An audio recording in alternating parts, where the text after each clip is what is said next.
COVID-19 has caused churches to change the way that we do ministry so we can continue ministering during the pandemic. But is this a reset or just a pause? Hi, I'm Bishop Jason Carollo, and I'm taking this opportunity to encourage you to shift your thinking about doing ministry after the lockdown. During the lockdown, there seems to be basically two approaches that churches have taken. Some churches have been in a holding pattern, just waiting to return to their gathered services in their buildings. They're trying to retain what they've had. So they're broadcasting from their church buildings, they're maintaining the same structure of their services, they're using a similar or same length of services. Basically, they're trying to replicate the in-person service just using an electronic platform to deliver it. They are not adapting. These churches have hit the pause button, and they're probably not going to make any significant changes after the lockdown. Other churches have adapted their ministries to the new environment. They've embraced their new platform. They're experimenting with different approaches. They're using less songs, and in some cases, no songs at all. They are taking a different approach to ministering the word of God. Conversational, not preached. They're broadcasting from their own homes. They don't use formal dress. They have shorter services. They are purposefully not trying to replicate the in-person service.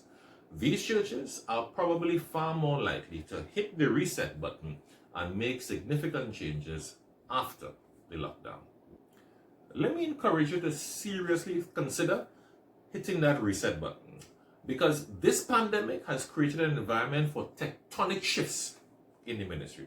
Churches that didn't have an electronic or social media presence before, have started using these electronic platforms to deliver a significant amount of their ministry content. Now, we understand very well that there's a time and a place for everything. And so post-COVID, we need to make some prudent choices about what we're going to be doing in person and what can be delivered using these electronic platforms. Really, not everything should be done with Facebook, YouTube, or Zoom, right? But we've certainly seen that these electronic platforms have handled very well the delivery of various ministry items. During lockdown, we've learned lots of lessons, and we need to apply those learnings going forward. We've learned that people are resistant to change, but if the challenge is great enough, they will change, right? We've learned that technology can help, but it obviously can't replace in-person ministry. We've learned that some of the things that we focused on aren't nearly as important as we thought they were. We knew this one before, but we really see it now. People need to take responsibility for their own personal spiritual growth and stop depending on pastors to spoon feed them.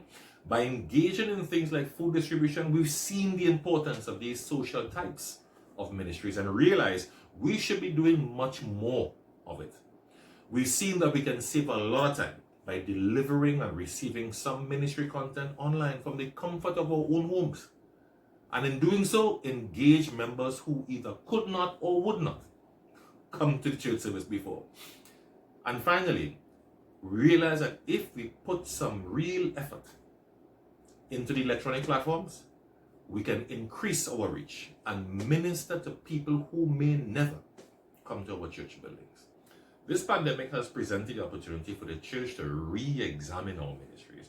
We need to look and see where we can shave off the fluff, how we can engage our communities and focus on what is really important. Shift your thinking. God bless you.